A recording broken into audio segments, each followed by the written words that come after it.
안녕하세요. 자, 오늘 두산 에너빌리티에 대해서 얘기 좀 해볼 건데, 들고 계신 분 요즘 답답하시죠? 이게 보면은, 뭐 10만 원 부근만 가면은 맞고 내려오고, 8만 원대 부근, 뭐 7만 원 부근이기도 하죠. 7만 원에서 8만 원 사이 박스권에서 계속 붙박이처럼 서 있는 느낌이 듭니다. 그래서 오늘 영상에서 복잡하게 가진 않고 한 가지 질문 좀 보면서 이야기를 해보려고 하고요. 그에 앞서서 지금 차트적으로 좀 보게 되면 장기 추세를 유진하고는 있어요. 우상향으로 추세 유진하고 있고 기술적으로는 눌림에 좀 가까운 구간이긴 합니다. 하지만 이런 구간들, 이렇게 눌림이 강하게 나오는 구간들이 한 번씩 나와줘야 공매도 잔고도 털어내고 또는 손익절 하시는 분들도 계실 거고 이런 위험 구간이 한 번씩 나와 주어야지 물량도 조금씩 가벼워지긴 하거든요. 시가총액이 지금 무려 48조이기 때문에 거기에 유통 비율이 70% 가까이 된다고는 하지만 어느 정도 개인들 물량도 털어내고 해야지 좀 가벼워지는 경향이 있습니다. 그리고 하단에서는 기관이나 외국인 수급들이 좀 꾸준히 들어온다라고 하면 6만 원 후반, 7만 원 초반대에서는 지지는 버텨줄 것 같긴 하고요. 단기적으로 이탈했다가 반등하는 그림 저는 그리고 있습니다. 단기적으로는 그렇긴 하고 재상승하려면 저는 좀 횡보가 당분간은 나오지 않을까라는 생각이. 자, 그러면 여러분들도 많이 생각하실 건데 지금 밑에서 이렇게 물량을 보유하고 계신 분들 계실 거고 뭐 달리는 말에 올라타신 분들 또는 이런 박스 구간에서 매매해 보셨던 분들 계실 거고 그리고 좀 고점에 안타깝지만 고점에서 지금 보유하고 계신 분들도 계실 거예요. 그래서 고점 분들은 지금 반등이 무조건 필요한 상황이시라고 저는 생각을 하고 있고 그러면 좀 중장기로 가져가실 가능성이 높아요. 여기서 추매를 한다든지 또는 장기 보유를 하셔가지고 오버슈팅 내가 가진 평단보다 좀 더 높은 가격에서 매도를 한다든지 분명히 이쪽 구간 오면 한 번 더 저항이 맞긴 할 거거든요.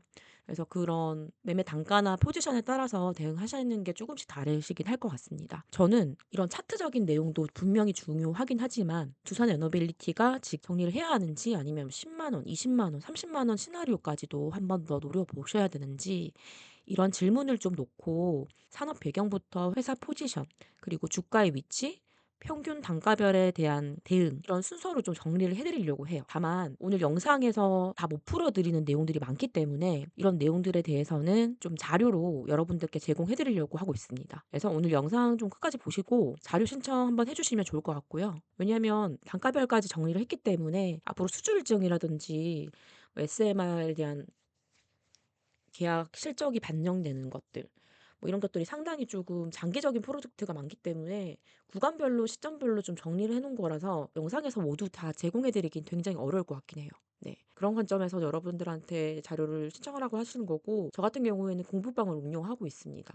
그래서 뭐 돈을 가지고 하는 그런 운영방은 아니고요. 주식은 사실 정보 싸움이거든요. 많은 분들이 좀 어려워하시는 부분들에 대해서 제가 가진 시각들 정리해 드리고 또 여러분들이 가진 시각들도 정리하면서 좀 다양하게 주식으로 많이 돈 보셨으면 하는 마음으로 이렇게 운영을 하고 있습니다. 그래서 참여하실 분들도 아래 보시면 제가 연락처를 적어 놨거든요. 저로 연락 주셔 가지고 방 입장이라든지 자료 신청해 주시면 되겠고요. 자, 우리가 왜 두산 에너빌리티를 지금 여기서 다시 보고 있냐 이런 얘기를 좀 해볼 건데 결론부터 말하면 지금 AI 때문인 거 맞죠? 시장에서 보통 AI는 엔비디아, GPU, 반도체 여기까지만 이야기를 하고 있는데 사실 진짜 핵심은 이런 두산 에너빌리티가 가지고 있는 전력, 시스템에 대한 부분입니다. AI는 진짜 전기를 많이 먹는 기술이거든요. 그러다 보니까 전 세계에서 데이터 센터 전력 사용량이 앞으로 지금의 몇 배 수준까지 늘어날 거다라는 전망이 계속해서 나오고 있습니다. AI 학습이라든지 서비스 운영이 늘어나게 될수록 24시간 전기를 뽑아줘야 하는 기저전원이 필요하고 이런 수요가 폭발할 때 잡아주는 게 가스터빈이나 SMR이거든요. 그래서 지금 해외에 뭐 구글 메타 할 거 없이 지금 다 SMR에 투자를 하고 있는 상황입니다. 사실 두산 에너빌리티가 뭐 하는 회사인지 다들 알고 계실까요? 제가 왜 여쭤보냐면 솔직히 원전 좋다더라, 원전 테마다 해서 이렇게 쫓아오시는 분들도 분명히 계시겠지만 기업이 하고 있는 일 정도는 아셔야 왜 이 두산 에너빌리티가 지금 괜찮은 구간인지 또는 위험한 구간인지를 판단할 수가 있고 그를 통해서 내가 얼마까지의 목표가를 보고 대응할 수 있는지도 판단이 서실 거예요.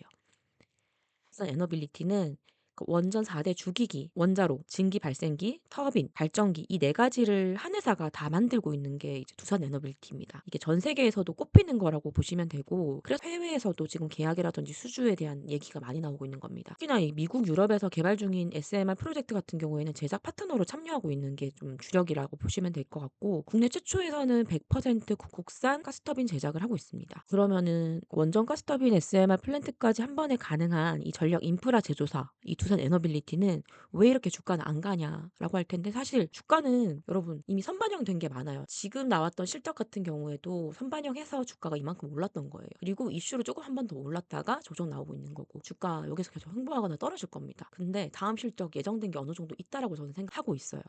얘들이 지금 수주 잔고도 적진 않거든요. 적진 않고 더 나아가서는 원전 발전 자체가 사실상 실적이 반영되는데 꽤 시간이 오래 걸리는 그런 산업입니다. 수주가 시작되고 나서 설계, 제작, 설치하고 시운전까지 하게 되면 이 과정이 뭐 짧게는 3년에서 길게는 7년까지 걸려요. 그럼 7년 뒤에 우리가 이걸 팔 것이냐? 그렇진 않고요. 이 기술적인 부분이라든지 수급적인 부분 그리고 뉴스에 반응하는 것들까지 보면서 대응하는 게 맞습니다. 지금 수주 뉴스는 일부분 나오고 있긴 한데 실적의 숫자로는 아직 제대로 안 잡힌 구간이라고 보시면 됩니다. 시차가 발생하는 두산 에너빌리티다라고 해드릴 수가 있고 여러분 아시다시피 사우디라든지 UAE, 폴란드, 체코, 미국 이렇게 여러 나라에서 2020년대 후반부터 그 두산 에너빌리티랑 관련해서 원전, SMR, 발전 프로젝트를 추진하고 있어요. 추가적으로 한국과 중국, 동유럽 쪽은 이미 정상회담이랑 MOU를 해서 정치적인 지원에 대한 얘기가 이미 많이 나오고 있는 상황이고 그리고 두산 말고도 DHI라든지 우리 기술 기업이 되게 많잖아요. 이런 회사들도 몇 가지 계약을 좀 따내고 있는 상황입니다. 그러면 이 환경이 어느 정도 마련은 되어 있으나 예주가가 지금 안 가는 거거든요. 이 두산 에너빌리티가. 그거에 대해서 좀 이야기를 해보긴 해야 될 것 같아요. 그래서 제가 생각했을 땐 개인 투자자 입장에서는 뉴스가 한 번 나왔을 때 이렇게 슈팅이 나온다라고 생각하실 수 있는데 저는 그렇게 생각하진 않고 일단 위로는 주가가 막혀 있긴 해요. 하방이 열려 있는 구간이 맞기도 하고 여기 매물대 보이시죠? 길게 나와 있는 매물대. 이 매물대를 보시면 여기 밑에까지 깨기는 쉽지 않을 거고 이때도 이 박스를 크게 유지하면서 상승했던 거기 때문에 이 비슷한 구간을 가져가긴 할 건데 제 생각에는 한 번 더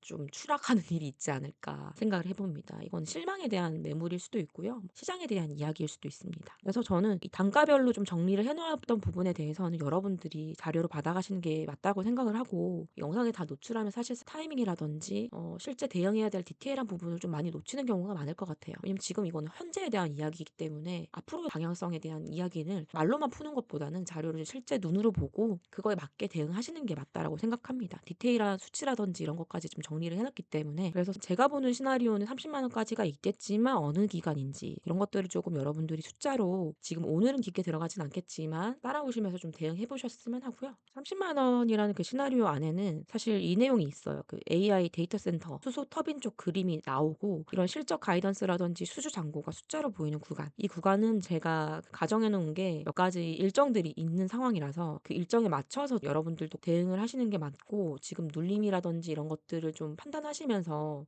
사실 지금 이상하게 매매해가지고 괜히 막 10% 마이너스 손실 나면서까지 진행하실 필요는 없으시잖아요. 그러다 보니까 이런 영상에서 풀어드리는 것보다는 저는 공부방에 오셔가지고 대응하시는 게 좀 좋다라고 생각을 하고 그 내용에는 주요국의 원전 SMR 발주 일정표 있고 두산 관련 기관 외국인 수급 흐름에 대한 최근 10일치 내용 있습니다. 그리고 전력 인프라 3인방 아시죠? 두산 효성 LS까지 해서 지금 로테이션이 돌아가고 있는 패턴이 있어요. 여러분들 모르시겠지만 LS 일렉트릭 보이시죠? 지금 최근에 두산이 안 올랐을 때도 얘들은 올랐어요. 얘들이 돌아가는 패턴이 다 있단 말이죠. 오르고 얘 조정받고. 근데 얘도 떨어지면 진짜 고맙다라고 저는 하고 매매를 진행하긴 할 건데 표정으로 봤을 때 조금 더 기다리긴 해야 될 것 같습니다. 그래서 이 전력 인프라에 대한 세 가지 테이션 돌아가는 패턴들 읽어드리려고 합니다.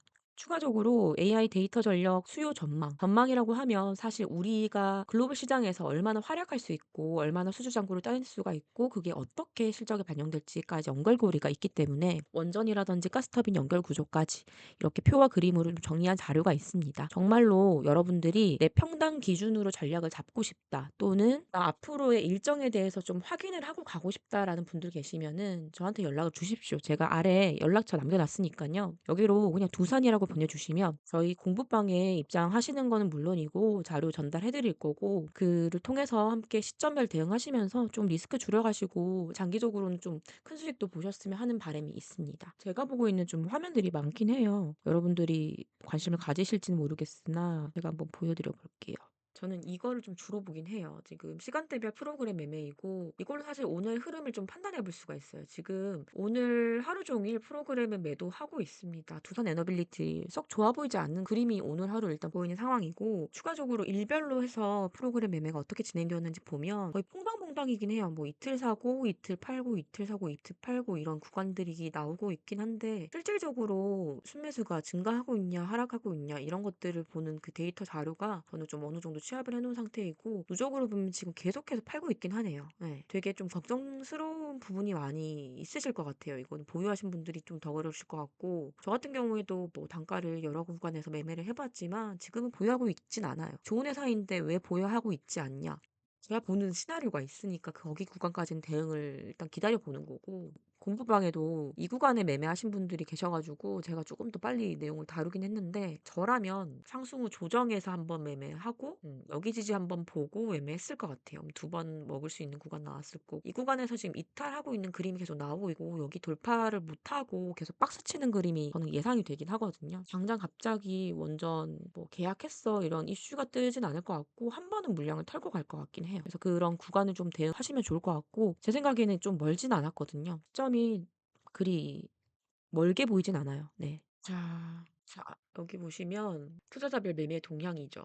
여기 보면 지금 외국인 계속 매도 나오고 있고 기관계에서 담고 있는데 주력적으로 담는 게 금융 투자라든지 사모펀드 쪽이시고 최근에 제가 요 분석을 할 때 보면은 이렇게 금액이 찍혀 있잖아요. 이때 누가 주도했는지를 좀 주력으로 봐요. 그럼 양기관에서 외국인이랑 기관에서 쌍매수했다. 이런 식으로 이제 판단을 좀 해보고 있고 이 다음 구간에서 또 급락을 했어요. 그때는 개인들한테 다 파한 거고 이런 식으로 좀 계산을 해서 보고 있는 상황이고 최근에 9만 원 쳤을 때 한번 볼까요? 9만 원 했을 때는 그거 하나 튀고 이때 그때 다 판 거죠, 거의 사실상. 그리고 계속 물량 떠넘긴 겁니다. 이 구간부터는 계속 연속으로 매도 보이는데 개인들 신나서 사고 있어요. 뉴스 아마 하나 나왔을 겁니다. 신나게 매도했었고 다 팔고 나서 또 주가 조정 나오니까 또 신나게 매수 한번 나온 거고 무한 반복이네요. 계속해서 이제 사고 팔고 하는데 이러다 보니까 개인들이 손해를 볼 수밖에 없고 지금 뭐 좋다라고 얘기를 누가 하진 않지만 개인들이 막 갑자기 풀매수를 해요. 오히려 좋아. 떨어지니까 너무 좋다 하면서 막 매매를 하는데 글쎄요. 조금만 기다리셨다가 하는 것도 나쁘진 않은데 아마 이 12월 15일 날 무슨 일이 있었던 건지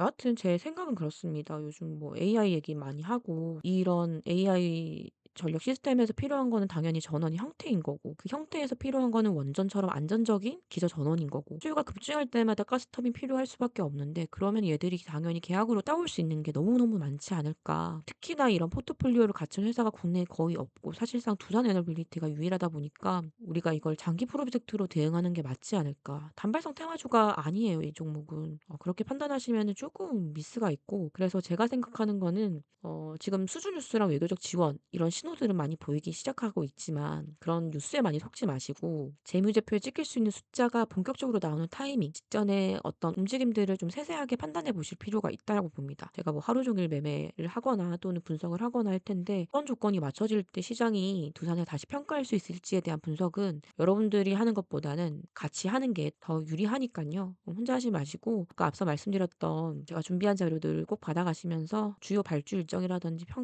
평단별 구간 대응 시나리오라든지 수급 변화 포인트 이런 것들은 여러분들이 쉽게 쉽게 알고 이해하실 수 있게 정리를 해놓은 거니까 정말로 이 종목을 감정이 아니라 구조로 판단하고 싶다 이런 분들만 영상 아래 자료 신청 연락처로 꼭 남겨주시기 바라고요. 어떤 선택을 하시든 들고 가든 매도를 하든 새롭게 매매를 해보든 최소한 두산에 대한 이 구조를 모르고 판단하는 일은 없었으면 합니다. 저는 두산 에너빌리티는 단기 이벤트로 끝나는 종목이 아니라 시간이 필요한 산업 그 위에 있는 종목이고 오늘 내용들이 그 판단에 조금이나마 기준이 되셨으면 좋겠습니다. 그럼 오늘은 두산은 여기까지만 보고요. 다음 종목 좀 어떤 걸 볼지 뭐 댓글로 남겨주시면 제가 확인해서 같이 분석하고 좀 관련 자료 준비해서 영상으로 찍어보도록 하겠습니다.